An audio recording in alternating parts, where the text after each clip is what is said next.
first question I have for you about your experience at the RLCS World Championship. Did you believe you would ever be joining the RLCS guys on the desk at the World Championship? I was hopeful. I was hopeful that as long as Sam was able to make it to the RLCS, then maybe one of us, would have a chance, and maybe that one could be me. Logistically, it's easier for Psyonix to bring me because I live in the US. I don't need a visa and nothing like that. So but it was I was the better fit in terms of budget, for them. But all the guys in Rocket Street are amazing. So if they had chosen anyone else, I would have been happy for them. And it just meant that I needed to work more, and that's it. But so I was hopeful that I could have the chance. But I wasn't sure. They had talked to me before, and I wasn't. I mean, I really had no idea. So I went on and bought a ticket for myself to go to RLCS. I wanted to go there. I had a hotel booked also with some friends. And then I was about to buy the plane ticket. But then they called me and like, no, we're gonna get all that clear. Don't worry about it. So yeah, I wasn't 100% sure. Well, it's great that you got to save some money, make some money, and make some great memories at the event itself. So when you got the call and after the freak out that kind of probably happened after that for the announcement, as we saw happen on their Twitter, they were like, okay, we're just going to announce some talent that's going on. And everyone saw Chamako in the desk analyst section. It's like, yes, so happy for you to get the chance there. It was great to see you join all the amazing talent that was being showcased, all the players and all the casters there as well. And the analysts on the desk, you got to join Gibbs and Lawler. And then we saw Cheese, Corelli, James Spot, Jorby, Turtle, and Wavepunk. Some great guys all around the scene helped out there. But how did you prepare for the big, well, not the big day, but really the big weekend, like probably the biggest weekend of your casting career so far? Right. So I couldn't say anything about it. Like I couldn't tell anyone like I'm gonna be a caster. Well, I'm gonna be an analyst for RLCS.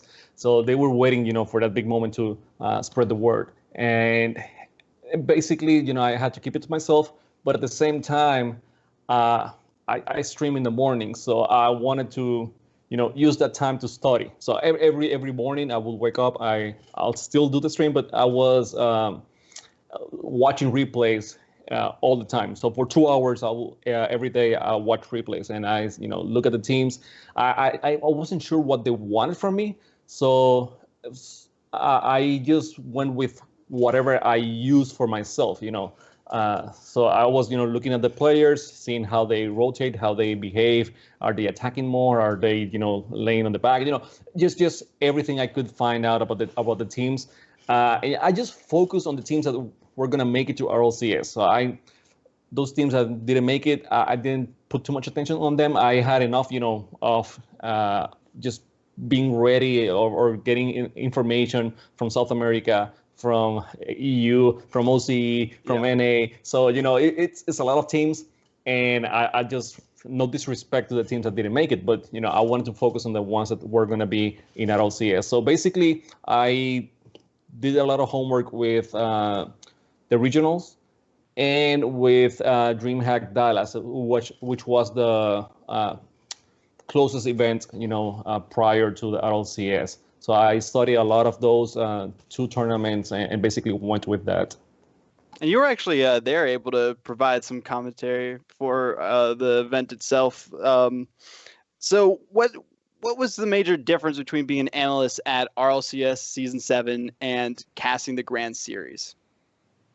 Totally different, because when I'm casting, I'm just shouting on the screen. I'm just trying to make it hype, to make it exciting. And I'm just looking at what's happening right there, and I make comments about it. And then after the match is over, I will give a little bit of analysis, but it's based on one match or one series. It's based on 5 games at most.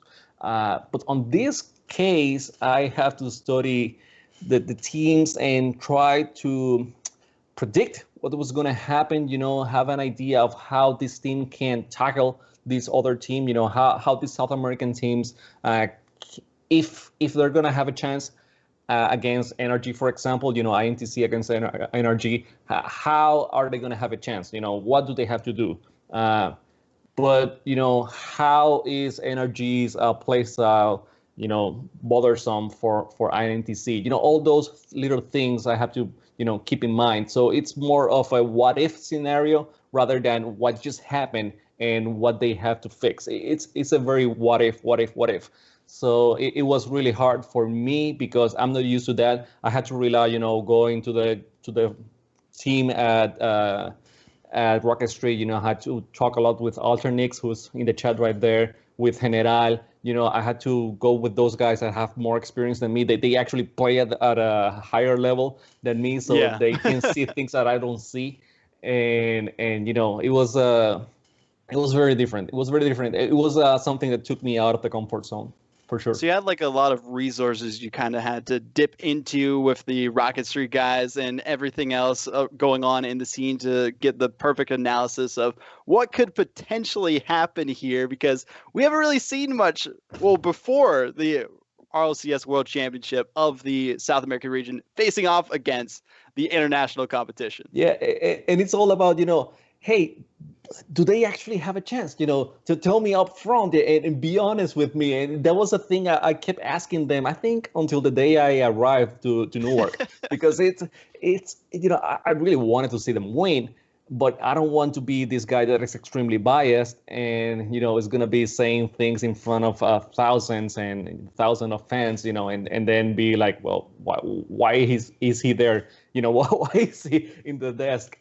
He doesn't know anything. He's just extremely biased. I want to support my team. I don't want to look like someone that doesn't support South America. But at the same time, I want to be, as honest as possible, and give you the details that you need to know in order to enjoy that matchup the fullest.